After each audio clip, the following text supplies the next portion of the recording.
હવે પછી હું તમને કેટલાક વાક્યો કહેવાની છું જે તમને સતત સાંભળેલા લાગશે. ગુજરાત રાજ્યની સરકારે એસઆઈટીનું ગઠન કર્યું છે, ખાલી નામ બદલાયું છે. સુભાષ ત્રિવેદીની અધ્યક્ષતામાં એસઆઈટી તપાસ કરવાની છે. અમદાવાદના ચીફ ફાયર ઓફિસર પણ એની અંદર સામેલ છે. ગાંધીનગરથી એ લોકો રાજકોટ જવા રવાના થઈ ગયા છે. ફરક એટલો હતો કે 2 વર્ષ પહેલા એ લોકો અમદાવાદ જવા રવાના થયા હતા અને 5 વર્ષ પહેલા સુરત જવા રવાના થયા હતા. ચહેરા અલગ હતા. મુખ્યમંત્રીનું નામ પણ બદલાઈ ગયું છે. પહેલા વિજયભાઈ રૂપાણી હતા, આ વખતે ભૂપેન્દ્રભાઈ પટેલ છે. એની પાછળની ટેગલાઇન પણ બદલાઈ ગઈ છે. પહેલા સંવેદનશીલ મુખ્યમંત્રી હતા, આ વખતે મૃદુ અને મક્કમ મુખ્યમંત્રી છે. ગૃહમંત્રીઓ પણ બદલાઈ ગયા છે. મૃતકોના સરનામા પણ તો બદલાયા છે. શહેર પણ તો નવું છે. કશું નવું નથી. અને જો કશું સૌથી વધારે પીડાદાયક ને જે ન બદલાયું હોય એ છે કે આપણા બાળકો છે. એ આપણા બાળકો છે. તમે 44 ડિગ્રી ગરમીમાં બહાર જઈ નથી શકતા. એ લોકો 800 ડિગ્રી તાપમાનમાં દાઝીને મર્યા છે. એ લોકોને ક્યારે ટાઢક પહોંચી શકશે કે કેમ એ ખબર નથી. આપણે ઈશ્વરને પ્રાર્થના કરીને શ્રદ્ધાંજલિ આપીને કહીશું કે હે ઈશ્વર, અમારું બાળક તારા શરણે આવે છે, તું એને અપનાવજે, તારી ગોદમાં રાખજે, હાથ ફેરવજે, વાલ કરજે, ટાઢક આપજે. એમાં દરરોજ સાંજે એના દરવાજા પર પ્રતીક્ષા કરવાની છે કે મારો છોકરો કાશ પાછો આવી જાય. 24 મૃતદેહો સામે આવ્યા છે. હજુ પણ શું થયું છે ખબર નથી. અને રાજકોટ સિવિલમાં પરિસ્થિતિ એ છે કે હવે મૃતદેહો કોના છે એ ઓળખવા માટે ડીએનએ ટેસ્ટ કરવાના છે. કેટલાય મા બાપો એવા છે, કેટલાય પરિવારના લોકો એવા છે કે જે અહીંથી ત્યાં ભટકી રહ્યા છે કેમ કે એમને ખબર જ નથી કે એમના પરિવારજનની સાથે શું થયું છે. ગોંડલની આજુબાજુના લોકો છે. હાલ પ્રાથમિક દ્રષ્ટિએ એવી માહિતી સામે આવી છે. પ્રોબ્લેમ શું હતો તો પ્રાઇમા ફેસી કહ્યું કે ભાઈ એનઓસી જ નહોતી એની પાસે. તો પણ એનઓસી નહોતી તો એ ચાલુ કેવી રીતે થયું એનો કોઈની પાસે જવાબ નથી. રૂટીન છે ને. તો તક્ષશિલામાં એ ક્યાં ખબર હતી કે ઉપર કેમનો શેડ બની ગયો છે. પ્લાસ્ટિક છે, બાકીના પતરા છે, ટાયર લગાવેલા છે બહાર શોપીસ માટે અને સરસ લાગે એના માટે, એલિવેશન માટે. એ કેમ લગાવ્યા અને શું કામ ફાયર એક્સટિંગ્યુશર નહોતા લાગ્યા જે 12 પીસ માટે પડ્યા હતા અને તોય તમે એને પરવાનગી આપી દીધી? એનો જવાબ નથી કોઈની પાસે. તો તક્ષશિલાનો 5 વર્ષે ક્યાં મળ્યો? 5 વર્ષ થયા આપણને જવાબ નથી મળ્યો. એ વખતે એમાં જવાબદાર કોણ હતું? તો તમને એવું લાગે છે કે રાજકોટમાં મળી જવાનું છે? 24 મે એક્ઝેક્ટ 5 વર્ષ પૂરા થયા છે એ દુર્ઘટનાને.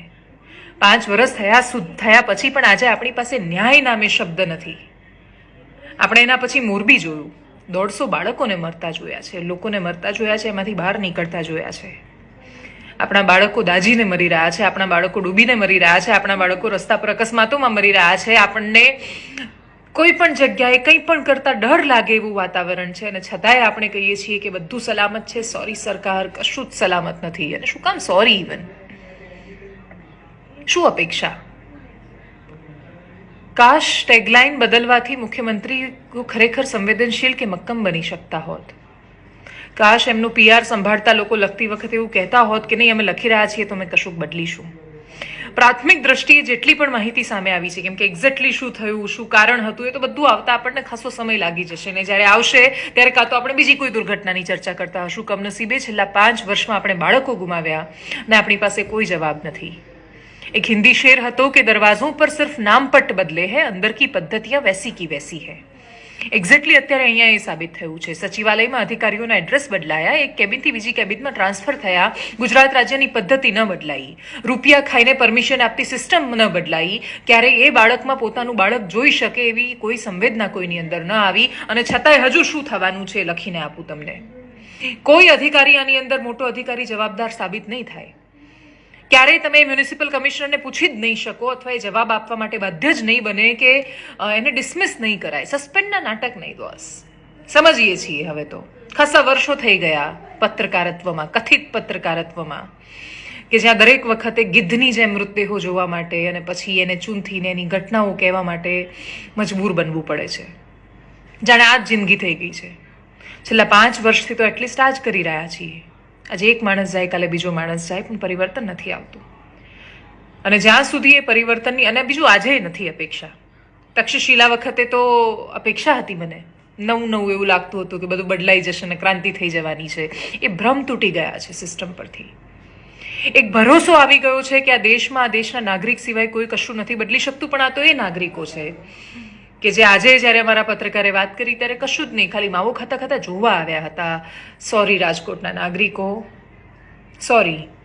અમુક ઘેટાઓ, જનરલાઇઝ ન કરું તો પણ આ તમાશો જોવાની વસ્તુ નથી કે ના આ સરકારના બચાવમાં ઉતરી જવાની વાત છે. આ તો પ્રશ્ન કરવાનો સમય છે. તમારી આંખોના ખૂણા ભીના નથી થતા, તમારી અંદરની સંવેદનાઓ તમને પ્રશ્ન કરવા માટે મજબૂર નથી કરતી, તમને એ વિચાર નથી આવતો કે ચહેરાઓ બદલાઈ જાય છે પણ છતાંય કશું કેમ નથી બદલાતું. તો તમને ખબર બધું બદલાયું. મુખ્યમંત્રી આવીને ગયા, અધિકારીઓ આવીને ગયા, નેતાઓ આવીને ગયા. શું નથી બદલાયું ખબર છે? તમારો ને મારો સ્વભાવ, સ્વીકારી લેવાની વૃત્તિ, એડજસ્ટ થઈ જવાની ને દરેક વખતે અનુકૂળ થઈ જવાની વૃત્તિ જે આપણી અંદર ઘૂસી ગઈ છે ને કે આમ જ ચાલે, એ આપણને ઘેટા બનાવે છે. સરકારો અને નેતાઓ ઈચ્છે છે કે આપણે ઘેટા બનીએ, આપણે ચૂપ રહીએ, આપણે પ્રશ્નો ન કરીએ અને અનુકૂળ થઈ જઈએ, આપણે ટેવાઈ જઈએ અને આપણે મૃત્યુને ટેવાઈ રહ્યા છીએ. યાદ રાખજો ગુજરાત કે આપણે બીજું કશું જ નથી કર્યું. આપણે મૃત્યુને ટેવાયા અને બીજા કોઈના નહીં, આપણા બાળકના. એ નાના બાળકોની અર્થીઓ જ્યારે ઉઠશે ત્યારે તમે જવાબ આપી શકશો. માણસ પોતાની જવાબદારી સ્વીકારી લે તો પણ જો એનું સોલ્યુશન નથી લાવી શકતો તો એનો કોઈ જ મતલબ નથી. છેલ્લા 5 વર્ષમાં એ ઉપાય નથી દેખાયો. જો હવે પણ નહીં આવે તો કદાચ આપણે પોતાની જાતને ક્યારેય માફ નહીં કરી શકીએ. મૃત્યુ માટે બીજું કોઈ જ નહીં પણ આ રાજ્યના ઘેટા બનેલા અબૂધ નાગરિકો જવાબદાર છે. નમસ્કાર.